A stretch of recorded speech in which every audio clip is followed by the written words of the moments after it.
With the current introduction of the 2019 Mercedes-Benz G-Class, the introduction of another AMG variation was everything except guaranteed.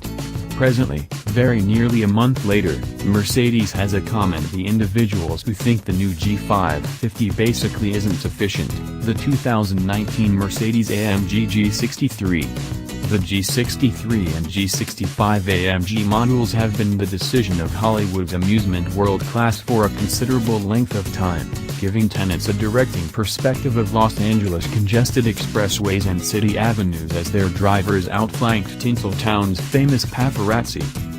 The G63 AMG and the G-Class go all in all, has additionally given something different. For this situation for Daimler, gigantic heaps of trade for extensively little exertion. As the G-Class and its superior variations matured, deals went no place however up. All things considered, Mercedes-Benz couldn't dependably capitalize on the maturing 4x4 fan always, as Land Rover and other extravagant SUV makers have edged in on the G-Class dirt. In this manner, it was the ideal opportunity for Mercedes to begin starting with no outside help without precedent for about 3 decades, which is as much its very own demonstration lifespan as it is to our ability to purchase costly individual totems of societal position and monetary riches.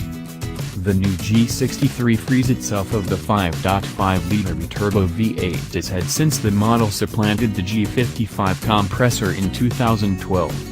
Supplanting the old motor beats a fresh-out-of-the-box new 4.0-liter biturbo V8 to the tune of 577 pull and 627 pounds-to-foot of torque, more than 60 pounds-to-foot more than the active G63.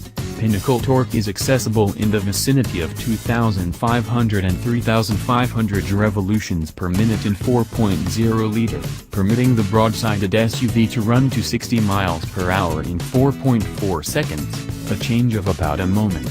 While the G63 is restricted to 137 miles per hour, those with the requirement for speed and the money to get it going can knock that limiter up to 149 miles per hour by settling on the AMG driver's bundle. Indeed, even with its liter-and-a-half efficiency, the new 4.0-liter